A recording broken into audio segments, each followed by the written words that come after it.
아멘.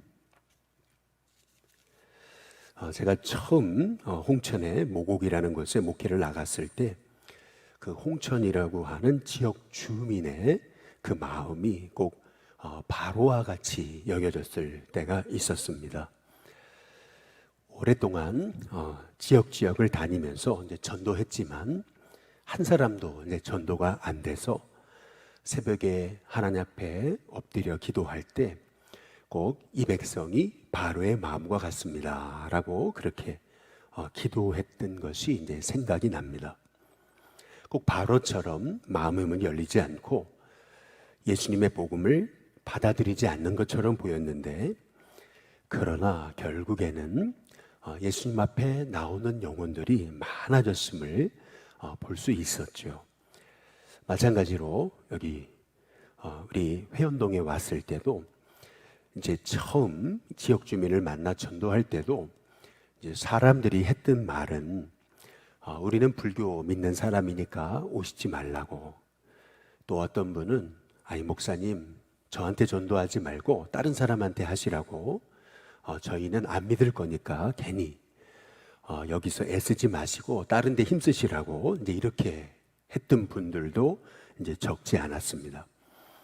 그러나 그럼에도 불구하고 나 불교 믿어요, 또 나 안 믿을 거니까 딴 데 가시라고 이제 했던 분들이 지금 우리 일신교회에 나오고 있고, 또 지난주에도 이렇게 코로나도 있고 또 연세도 많으심에도 예배에 나오시고, 또 점심시간에 함께 우리 공동 식사를 하면서 그렇게 밝게 어린아이처럼 이렇게 웃으시는 모습을 이제 보면서 결국에는 하나님이 작정하신 뜻을 하나님은 이루신다라고 하는 사실을 이제 다시 한번 이제 느낄 수가 이제 있었습니다.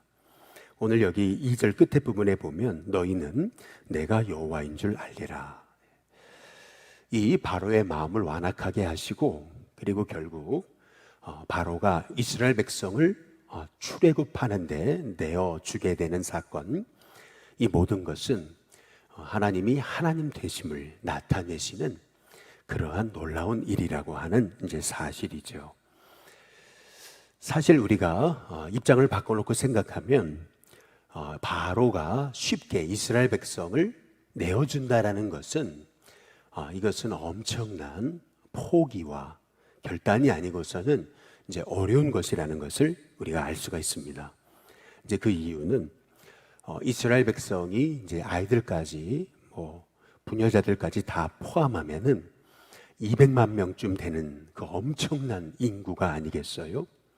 지금도 200만이면 엄청난 숫자인데, 당시에 200만이라는 인구라고 하는 것은 한 나라를 지탱하는 경제력인 거죠. 그런데 그 히브리 노예들을 풀어준다, 이제 이것은 바로에게 있어서는 엄청난 희생적인 이제 결단이다라고 이제 볼 수가 있는 겁니다. 그래서 바로가 순순히 내어줄 리가 없는 거죠. 오늘 여기 7절에 보시면은 이 바로의 신하들이 뭐라 그러냐면, 끝에 부분에 보시면 왕은 아직도 애굽이 망한 줄을 알지 못하십니까? 라고 이렇게 이제 말하는 것을 이제 볼 수가 있어요. 신하들이 볼 때 계속된 이 재앙으로 말미암아 이 애굽은 벌써 망한 것이다 라고 느낄 정도로 그렇게 애굽 땅은 피폐해졌던 것을 이제 볼 수가 있습니다. 하늘에서 우박이 떨어지는데 정말 바위 같은 그런 우박들이 떨어져요. 그러면서 풀들이 다 죽고, 그리고 채소들이 죽고, 또 가축들이 죽어요. 이제 그 광경을 보면서 이 애굽의 신하들이 얼마나 충격을 받았을지 오늘 말씀을 통해서 우리가 이제 살펴보게 이제 되는 거죠. 큰 우박들이 떨어졌지만 아직 작은 그런 채소나 또 먹거리들은 아직 남아 있었던 거죠. 근데 하나님께서 이제 메뚜기마저 보내심을 통해서 그 모든 남겨져 있던 작은 채소들, 먹거리들마저도 하나님이 다 이제 메뚜기 입으로 완전히 그 채소들마저 쓸어버리시는 그러한 재앙을 이제 하나님께서 여덟 번째 재앙을 통해서 이제 나타내게 되시는 거죠. 그런데 이런 재앙이 임해도 바로는 여전히 마음을 100% 열지 않습니다. 우리는 여기서 이 모든 하나님이 모세를 보내시고 그리고 바로의 마음이 열리지 않고 강팍해지는 이러한 이 출애굽의 이 역사를 보게 되면서 우리가 깨달아야 되는 것은 뭐냐면은 이 출애굽기에 이 바로와의 대면을 통해 하나님이 우리에게 하시는 말씀 뭐냐면은 이게 바로 우리 인생이고 우리 인생은 바로 영적 싸움과 같다라고 말씀하고 계시는 것입니다. 언제나 우리의 인생은 영적인 이제 싸움과도 같아요. 우리가 영적인 분별력을 가지고 우리가 깨어서 기도해야 되는 것이 바로 이 바로의 모습을 통해 우리가 우리의 인생은 영적 싸움과도 같구나. 끊임없는 문제와 어려움을 만나서 우리는 자꾸 모세처럼 낙심하고 우리는 환경 바라보고 실망하는구나. 그러나 그럼에도 불구하고 하나님은 우리의 주님이 되셔서 하나님이 작정하신 것을 반드시 이루신다는 것, 이제 이것이 우리가 영적 싸움에서 붙들어야 될 이제 하나님의 말씀이라고 하는 거죠. 근데 오늘 여기 특별히 이제 바로의 반응을 통해서 우리가 주목해 봐야 되는 것은 뭐냐면은 드디어 이 바로의 신하들이 저 이스라엘 보내라고 가서 하나님 섬기게 하라고 이제 이렇게 이제 조언을 하니까 이제 바로가 드디어 이제 8절에 보니까 이스라엘 백성들에게 말하죠. 가서 너희의 하나님 여호와를 섬기라. 그러면 갈 자는 누구냐? 이렇게 묻습니다. 이제 그랬더니 모세가 얘기하죠. 우리가 여호와 앞에 절기를 지킬 것인데 남녀노소와 양과 소를 다 데리고 가겠습니다. 이제 이렇게 이제 말하죠. 이제 그랬더니 이제 바로가 11절에서 뭐라고 얘기하냐면은 그렇게 하지 말아라라고 얘기하면서 너희 장정만 가서 여호와를 섬기라. 이것이 너희가 구하는 바 아니냐라고 이렇게 이제 말하는 것을 볼 수가 있습니다. 이스라엘 백성에게 이제 그들이 광야에 가서 하나님 앞에 예배드리도록 허락해 주는 것처럼 보이면서도 바로는 어른들만 가라 이제 이렇게 얘기하고 있어요. 우리는 여기서 너무나 중요한 영적 원리를 우리가 살펴볼 수 있는 겁니다. 부모가 열심히 신앙생활하죠. 부부가 열심히 기도 생활을 합니다. 우리는 간혹 우리만 열심히 하면 되겠지라고 이렇게 생각을 해요. 그러나 사탄은 너희는 열심히 해라. 그러나 자녀는 놔둬라. 이제 이렇게 우리에게 속삭이는 겁니다. 부모는 열심히 기도해. 그러나 자녀들은 기도 안 해도 돼. 이제 이것이 마귀가 우리를 넘어뜨리는 그런 간교한 그러한 영적인 그들의 수라고 하는 거죠. 우리가 늘 잊지 말아야 되는 것은 뭐냐면 믿음의 믿음이란 영적인 계승이다라고 하는 이제 사실입니다. 우리가 믿음 생활하면서 우리가 소홀히 여기지 말아야 되는 것은 결국 우리 신앙의 계승의 이제 문제인 거죠. 바로도 너무 잘 알았어요. 어른들만 가라. 니들 자식들은 놔둬라. 이제 이렇게 바로도 얘기하는 걸 볼 수가 있는 거죠. 어른들은 예배에 성공해도 돼. 그런데 자식들은 안 돼. 이제 이것이 이제 바로의 반응이었던 것을 우리가 주목할 필요가 있습니다. 이게 영적 싸움이라는 거죠. 우리가 이 시대를 바라보면서 우리 자녀 세대들이 믿음에 서지 못하는 것을 우리가 당연하게 여겨서는 이제 안 된다는 겁니다. 우리 부모는 열심히 기도하고 우리 부모는 열심히 예배 생활하고 우리 부모는 열심히 헌신해도 우리 자녀들이 믿음 안에 서지 않으면은 우리는 애통하며 하나님 앞에 기도하는 하나님의 종들이 돼야 됨을 오늘 여기 이 바로와 이 모세와의 이 대화를 통해서 이제 우리가 볼 수 있는 거죠. 영적 싸움에 있어서 결국에는 오늘 여기 바로하고 이 모세와의 대결은, 모세는 예배 드리러 가겠다는 거고 바로는 예배 못 드리게 하는 것과 똑같은 겁니다. 그런데 결국에는 예배 드리도록 허용하잖아요. 그러나 자식들은 안 돼 라고 그렇게 얘기하는 것을 이제 볼 수가 있습니다. 여러분, 이것이 마귀의 전략이라는 거죠. 어른들은 부흥해도 좋고 어른들은 편하게 예배드려도 좋다. 그러나 자식들은 안 돼. 아이들은 믿음의 그 은혜에서 제외시켜라 라고 하는 그런 마귀의 그 속삭임이 있잖아요. 우리는 이 영적 싸움이라는 것이 결국에는 우리만 믿음 생활 열심히 하고 우리만 기도 열심히 하고 우리만 예배 생활 열심히 하는 것으로 만족하는 것이 아니라 우리 자녀 세대와 함께 우리가 믿음 생활해야 된다라고 하는 겁니다. 그래서 10절에 보시면은 우리 같이 한번 읽어볼까요? 우리 10절 같이 한번 읽어보겠습니다. 함께 있습니다. 시작.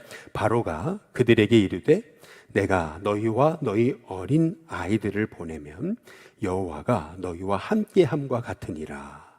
보라, 그것이 너희에겐 나쁜 것이다. 바로도 알아요. 자식들 함께 데리고 가서 예배드리는 것이 하나님이 함께 하시는 것과 같다. 이제 이렇게 말하고 있는 것을 볼 수가 있죠. 우리는 끊임없이 우리의 자녀들과 함께 믿음 생활할 수 있도록 하나님 우리에게 지혜 달라고, 또 우리 자녀들이 믿음에 서게 해달라고 함께 예배하고 함께 기도하고 함께 말씀 보고 함께 복음을 위해서 헌신하고 함께 주님을 위해 살아가고 내 자녀들이 함께 복음을 위해서 삶을 드리는 귀한 은혜가 있게 해달라고 기도할 수 있는 저와 여러분이 될 수 있게 되기를 주님의 이름으로 축복합니다. 근데 오늘 여기 또 바로의 모습을 통해서 우리가 또 한 가지 주목해야 될 것은 바로 이것이에요. 메뚜기 재앙을 통해서 하나님이 눈앞이 안 보일 정도로 메뚜기를 그 애굽 땅에 가득하게 하셨어요. 이게 어떻게 가능하냐라고 얘기할지 모르지만 여러분이 유튜브나 이런 기사들을 보시면은 이러한 그런 엄청난 재앙들이 역사 속에 있었습니다. 메뚜기가요, 수억 마리가 몰려들기 시작하는데 한순간에 모든 풀이나 나무들이 다 사라지고 마는 것을 이제 볼 수가 있는 거죠. 이렇게 되니까요, 바로가 뭐라 그러냐면 16절 뭐라 그러냐면 바로가 모세와 아론을 급히 불렀다라고 얘기합니다. 이제 몸이 달았습니다. 그래서 이렇게 얘기하죠. 내가 너희의 하나님 여호와와 너희에게 죄를 지었다라고 말합니다. 내가 잘못했다. 이제 이 얘기죠. 근데 그 다음 잘 보세요. 17절에 보면 바라건대 그 다음 뭐라 그래요? 이번만 이렇게 이제 말씀하고 있는 것을 이제 볼 수가 이제 있거든요. 이번만 이제 이렇게 얘기하잖아요. 여기 이번만이라고 하는 이 표현을 통해서 우리는 바로가 아직도 하나님 앞에 완전히 굴복하지 않았던 것을 이제 볼 수가 있는 겁니다. 이번만 나의 죄를 용서해라. 항상 한 번만이 문제입니다. 한 번만. 여기 17절 끝에 부분에 보면은 이 죽음만은 내게서 떠나게 하라 이렇게 얘기하죠.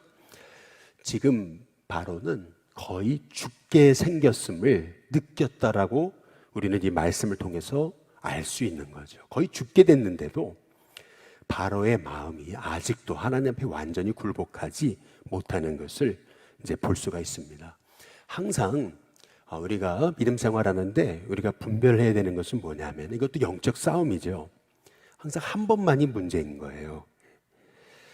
어떤 분이 과거에 소년원에 들어갈 정도로 그렇게 어릴 적 많은 이제 친구들 잘못 사귀어가지고 이제 죄를 범하고 이제 소년원에 가서 이제 복역을 했어요. 그리고 나와가지고 예수님을 만났어요. 그리고 하나님 앞에 서원하고 이제 신학교를 들어가서 이제 목회자가 됐습니다. 그리고 나서 얼마나 신실하게 목회를 했든지 교회를 개척하고 이제 교회가 너무 잘 됐죠. 그런데 이제 교회를 개척하는 데 있어서 뭐 빚도 내고 이렇게 해서 빚을 가지고서 이제 교회를 개척한 거죠. 그런데 이제 목회라는 것이 항상 위기와 어려움이 있는 거거든요. 인생이란 게 그러잖아요. 여러 가지로 물질도 쪼달리고 어려움 중에 있을 때 옛날에 알고 있던 친구들이 놀러 온 거예요. 그리고 이제 유혹하는 겁니다. 한 번만 눈 딱 감고 한 번만 절도를 하자. 근데 그 한 번이 문제였던 겁니다. 그 한 번 다시 과거로 돌아가서 그래 한 번만 눈 감고 이 절도 행각을 하면 이제 모든 어려움은 끝나는 건데, 근데 결국에는 그 한 번을 잘못해서 결국에는 다시 감옥에 들어가게 이제 됐던 거죠. 항상 한 번이 문제인 거거든요. 이번만 나의 죄를 용서하고. 여러분, 이번만이라는 단어가 성경에 보면은 이제 훗날 또 한 번 나와요. 누구 입에서 나오는지 아세요? 삼손의 입에서 나옵니다. 한 번만, 이번만. 이번만이라고 하는 단어를 찾아보시면은 삼손의 입에서 이번만이라는 단어가 나오는데, 그 이번만이 언제 나오는 거냐면 삼손이 마지막 죽을 때, 이번만 나에게 이 블레셋 사람들을 내가 원수를 갚게 해달라고, 내게 힘을 달라고 그렇게 간구하는 것을 이제 볼 수가 있어요. 여러분, 그 바둑에서 묘수를 3번 두면은 반드시 진다는 말이 있습니다. 이 말의 의미가 뭐냐면은 묘수를 3번 둬서 그래서 이긴다면 얼마나 좋겠나, 짜릿한가 이렇게 생각할지 모르지만은 바둑에서도 묘수를 3번 두면 반드시 진다 라는 말의 의미는 뭐냐면은 묘수를 둘 상황까지 인생이 몰려서는 안 된다는 거죠. 그러니까 빨리 우리가 회개하고 빨리 돌이키고 미리 하나님의 뜻 가운데서 순종하며 나아가는 것이 너무 중요하다라고 하는 것을 우리는 바로의 모습을 통해서 이제 볼 수 있는 거죠. 하나님, 이번만 날 살려달라고, 이번만 날 도와달라고. 우리 인생이 이렇게 이번만, 한 번만이라는 그런 고백이 하나님 생기지 않고, 하나님 이번만이 아니고 매일 매순간 하나님의 음성에 순종하는 하나님의 종이 되게 해달라고 기도할 수 있는 하나님의 종들이 다 되시기를 주님의 이름으로 축복합니다. 근데 오늘 여기 보시면은 마지막으로 하나님이 이렇게 10가지 재앙, 표징을 보이시는 이유에 관해서 2절에 이렇게 말씀합니다. 우리 같이 한번 읽어보겠습니다. 2절입니다. 같이 읽습니다. 시작. 내게 내가 애굽에서 행한 일들, 곧 내가 그들 가운데서 행한 표징을 내 아들과 내 자손의 어디에요? 예, 귀에 전하기 위함이다. 이렇게 말씀하십니다. 이 출애굽의 역사를 하나님이 이렇게 바로와의 영적 대결과 또 이런 10가지 표징을 보이시는 이유, 그것은 뭐냐면 네 아들, 네 자손의 귀에 전하기 위함이다 라고 이렇게 말씀하고 계시는 걸 볼 수 있습니다. 언제나 하나님의 마음은 우리 세대만이 아닌 우리 자녀 세대에 관심이 가 있습니다. 언제나 우리의 믿음의 신앙이라는 것이 항상 나의 자녀 세대에까지 관심을 두고 하나님이 기도하기를 원하심을 알 수가 있는 거죠. 오늘 이 말씀을 통해서 우리가 우리 자녀 세대를 위해 우리가 다시금 간절한 기도의 제목이 우리의 가슴 가운데 붙들어지는 은혜가 있게 되시기를 주님의 이름으로 축복합니다.